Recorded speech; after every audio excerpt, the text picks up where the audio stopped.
Hello everyone! So for today's video, we will talk about the patterns in nature and types of patterns.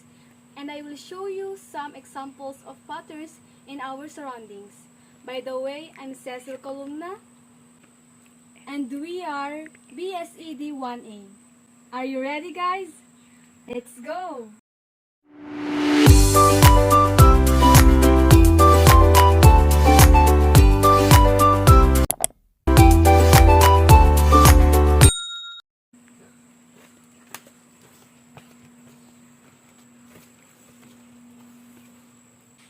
What is patterns in nature? Patterns in nature are visible regularities of form found in the natural world. And what are the types of patterns? Symmetrical patterns, fractal patterns, alternating patterns, and spiral patterns. And now, I will show you some examples of patterns. So come on guys, let's go!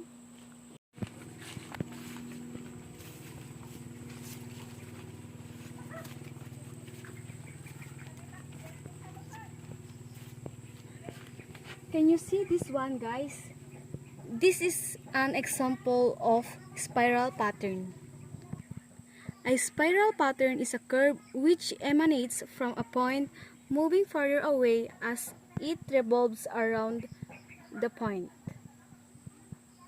Okay guys, let's see another examples of patterns.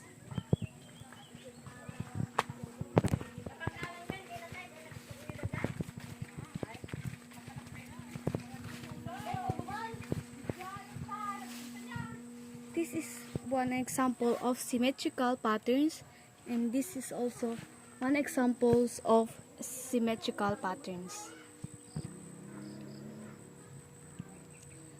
Symmetrical patterns are a design or pattern that is identical on both halves when folded.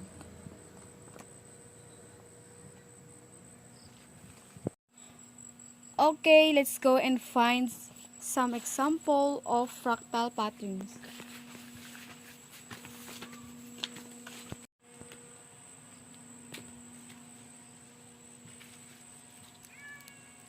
This is an example of fractal pattern.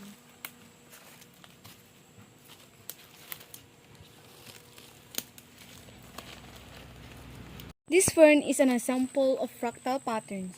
When we say fractal pattern, is a pattern that repeats forever. Like this.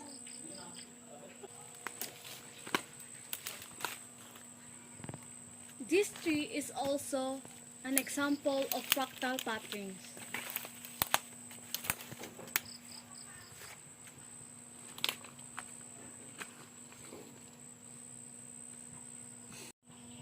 Since we cannot find an example of alternating pattern in our garden, we will look inside our house.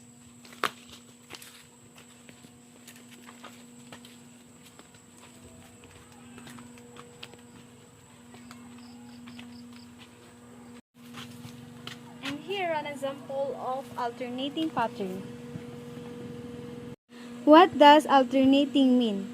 With first one thing, there another one thing, and then the first thing again.